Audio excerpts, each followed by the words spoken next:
आइए देखते हैं मध्य प्रदेश की दोपहर की बड़ी खबरें। पीएम किसान की 22वीं किस्त से पहले बड़ा अपडेट। क्या अब 6,000 की जगह किसानों के खाते में आएंगे 12,000 रुपए? आपको बता दें, पीएम किसान योजना से जुड़े करोड़ों किसानों के मन में इन दिनों कई सवाल चल रहे हैं। किसान सम्मान निधि की 22वीं किस्त आने से पहले सबसे बड़ा सवाल यही है कि क्या अब सालाना मिलने वाली रकम 6,000 रुपए से बढ़कर 12,000 रुपए हो जाएगी। खबरों में चल रही बातों के बीच सरकार ने संसद में इस पर साफ जवाब दे दिया है। ऐसे में देश के करोड़ों किसानों के लिए एक खबर जानना बेहद जरूरी हो जाता है ताकि किसी भी तरह की गलतफहमी ना रहे। क्या 6,000 से बढ़कर 12,000 रुपए होगी सालाना रकम? पीएम किसान योजना के तहत अभी किसानों को साल में 6,000 रुपए मिलते हैं। यह रकम 2,000 रुपए की 3 किस्तों में सीधे बैंक खाते में आती है। दिसंबर 2024 में संसद की एक समिति ने सुझाव दिया था कि इस रकम को बढ़ाकर 12,000 रुपए किया जाए। इसी को लेकर राज्यसभा में सवाल पूछा गया। कृषि और किसान कल्याण मंत्रालय के राज्य मंत्री रामनाथ ठाकुर ने साफ कहा कि फिलहाल सरकार के पास इस रकम को बढ़ाने का कोई प्रस्ताव नहीं है, यानी अभी पीएम किसान की सालाना रकम 6,000 रुपए ही रहेगी। मध्य प्रदेश में अब नहीं होंगे देवे भू स्थायी कर्मी, 7 कैटेगरी खत्म। आपको बता दें, मध्य प्रदेश सरकार ने कर्मचारियों की 7 कैटेगरी वेतनभोगी अंशकालीन कार्य भारत स्थायी कर्मी सहित समाप्त कर दी हैं। अब सिर्फ 3 कैटेगरी रहेंगी। इनमें नियमित संविदा आउटसोर्स कर्मचारी शामिल हैं। मंगलवार को मंत्रालय में आयोजित कैबिनेट बैठक में यह निर्णय लिया गया है।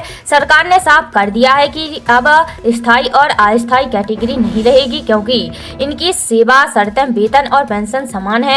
कैबिनेट ने यह भी निर्णय लिया है कि वर्तमान में कार्यरत कार्य भारत कर्मचारियों की सेवा काल में मृत्यु होने पर उसके आश्रित को नियमित पद पर अनुकंपा नियुक्ति दी जाएगी। इस संवर्ग में अभी ऐसा प्रावधान नहीं था। जिन कैटेगरी को समाप्त करने का निर्णय लिया गया है वे अपनी सेवा काल तक कार्य करते रहेंगे। उनके रिटायर होते ही वह पद स्वतः समाप्त हो जाएगा। यदि विभाग कर्मचारी की डिमांड करता है तो उस पद के विरुद्ध नियमित पद का सृजन किया जाएगा और भर्ती की जाएगी। बता दें कि दिग्विजय सरकार ने साल 2001 में दैनिक वेतनभोगी के पद समाप्त किए थे। एमपी में अब कोहरा, दिल्ली से आने वाली 5 ट्रेनें डिले। आपको बता दें, मध्य प्रदेश में भले ही शीतल लहर का दौर थमा हो, लेकिन घना कोहरा और कड़ाके की ठंड का असर है। बीती रात कई शहरों में न्यूनतम तापमान रिकॉर्ड लुढ़का गया है। भोपाल में सीजन की सबसे सर्द रात रही। यहाँ तापमान 4.8 डिग्री सेल्सियस दर्ज किया गया है। साल 2016 से अब तक 10 साल में यह तीसरी सबसे सर्द रात रही। पिछले साल 16 दिसंबर को पारा 3.3 डिग्री दर्ज किया गया था। ऐसे में दिल्ली से आने वाली 5 ट्रेनें भी देरी से चल रही हैं। भोपाल रेलवे स्टेशन शताब्दी एक्सप्रेस 40 मिनट लेट है, जबकि केरला एक्सप्रेस 6 घंटे लेट रही। कर्नाटक एक्सप्रेस 1 घंटे की देरी से भोपाल पहुंची है। इसके अलावा दक्षिण एक्सप्रेस 4 घंटे लेट है और मालवा एक्सप्रेस 2 घंटे देरी से चल रही है। ये सभी ट्रेनें ग्वालियर, बीना, इंदौर, इटारसी और खंडवा से होकर गुजरेंगी। राहुल बोले, मनरेगा खत्म करना महात्मा गांधी का अपमान। आपको बता दें, लोकसभा में नेता विपक्ष राहुल गांधी ने मंगलवार को कहा कि महात्मा गांधी राष्ट्रीय ग्रामीण रोजगार गारंटी कानून को खत्म करने की कोशिश महात्मा गांधी के विचारों का सीधा अपमान है। राहुल गांधी ने सोशल मीडिया पोस्ट में आरोप लगाया कि प्रधानमंत्री नरेंद्र मोदी को महात्मा गांधी के विचारों और गरीबों के अधिकारों से समस्या है। उन्होंने लिखा, पिछले 10 सालों से मोदी सरकार मनरेगा को कमजोर करने की कोशिश कर रही है और अब इसे पूरी तरह खत्म करने का इरादा है।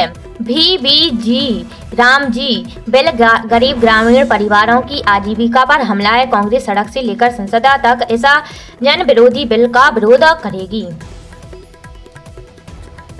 दिल्ली में प्रदूषण सर्टिफिकेट के बिना पेट्रोल डीजल नहीं मिलेगा। आपको बता दें, दिल्ली एनसीआर में मंगलवार को भी जहरीले स्मॉग की परत छाई रही। इसको लेकर पर्यावरण मंत्री मनजिंदर सिंह सिरसा ने मंगलवार को घोषणा करते हुए कहा कि गाड़ी की वैध यानी प्रदूषण सर्टिफिकेट के बिना 18 दिसंबर से डीजल पेट्रोल नहीं मिलेगा।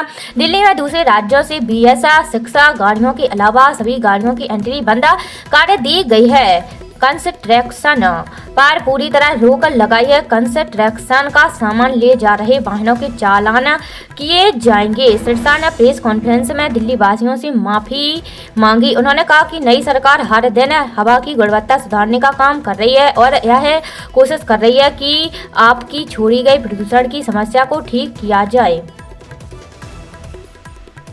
मथुरा में 8 बसें 3 कारें टकराईं, 13 जिंदा जली। आपको बता दें, मथुरा में यमुना एक्सप्रेस वे पर कोहरे के चलते 8 बसें और 3 कारें भिड़ गई हैं। टक्कर होते ही गाड़ियों में आग लग गई। भाजपा नेता समेत 13 लोगों की जलकर मौत हो गई है। 70 लोग घायल हैं। मरने वालों का आंकड़ा और भी बढ़ सकता है क्योंकि बसों में कटे हुए अंग मिले हैं। पुलिस ने इन्हें 17 पॉलीथीन बैग में भरकर ले गए हैं। अब DNA टेस्ट से इनकी पहचान की जाएगी। हादसा थाना बलदेव क्षेत्र में माइल स्टोन 127 पर हुआ। पुलिस, फायर ब्रिगेड और SDRF के 50 जवानों और 9 थानों की पुलिस ने 6 घंटे में रेस्क्यू ऑपरेशन पूरा किया। हादसे के चलते एक्सप्रेस वे पर 3 किलोमीटर लंबा जाम लग गया था। हादसे की मजिस्ट्रेट जांच के आदेश दे दिए गए हैं। ADM प्रशासन अमरेश जांच का नेतृत्व करेंगे। मजिस्ट्रेट जांच में 2 सदस्यों को जोड़ा गया है। किसानों के खातों में फिर आएंगे 2000 रुपए। आपको बता दें, मुख्यमंत्री किसान कल्याण योजना को लेकर एक अपडेट सामने आया है। बताया जा रहा है कि मध्य प्रदेश के 82 लाख से ज्यादा किसानों को एक बार फिर बड़ी वित्तीय सहायता मिलने वाली है। जी हां, जल्द ही उनके बैंक अकाउंट में 2000 रुपए जमा किए जाएंगे।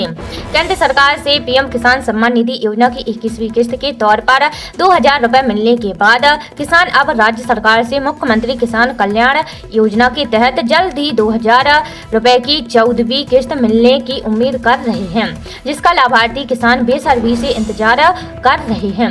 हालांकि मुख्यमंत्री किसान कल्याण योजना की 14वीं किस्त जारी होने की ऑफिशियल तारीख अभी तक अनाउंस नहीं की गई है, लेकिन पिछली किस्तों के रिकॉर्डों के आधार पर उम्मीद है कि किस्त दिसंबर महीने में ही किसानों के खातों में आ सकती है। इस योजना की खास बात यह है कि मध्य प्रदेश सरकार PM किसान सम्मान निधि योजना के लाभार्थियों को सालाना 6000 रुपए 2000 रुपए की 3 किस्तों में अतिरिक्त देती है। इस तरह मध्य प्रदेश के पात्र किसानों को हर साल कुल 12000 रुपए की आर्थिक मदद मिलती है। प्रदेश सरकार हर क्षेत्र में कर रही विकास के कार्य। आपको बता दें, राजस्व मंत्री एवं मुरैना जिले के प्रभारी मंत्री करण सिंह वर्मा ने कहा है कि मध्य प्रदेश सरकार प्रत्येक क्षेत्र में विकास के कार्य कर रही है। किसी भी क्षेत्र में कोई कमी नहीं छोड़ी गई है। यह बात सरकार के 2 वर्ष पूर्ण होने पर मध्य प्रदेश की उपलब्धियों की जानकारी देते हुए मंत्री वर्मा ने मंगलवार को मुरैना के कलेक्ट्रेट सभागार में आयोजित प्रेस वार्ता को संबोधित करते हुए कही। मंत्री वर्मा ने बताया कि पिछले 2 वर्षों में प्रदेश सरकार ने विकास कार्यों को नई गति प्रदान की है। मुरैना जिले के उद्योग विभाग में 576 करोड़ रुपए का निवेश प्राप्त हुआ है, जिससे 4400 लोगों को रोजगार मिला है। कार्य पूर्ण होने पर लगभग 1500 लोगों को रोजगार प्राप्त होगा। उन्होंने बताया कि किसानों को सरसों एवं बाजरा की अच्छी किस्म के 600 क्विंटल बीज उपलब्ध कराए जाएंगे। जिले में नया आयुर्वेद महाविद्यालय भवन, SDM भवन तथा तहसील भवन का निर्माण किया गया है। साथ ही 50,000 किसानों को 0% ब्याज दर पर ऋण दिया गया है।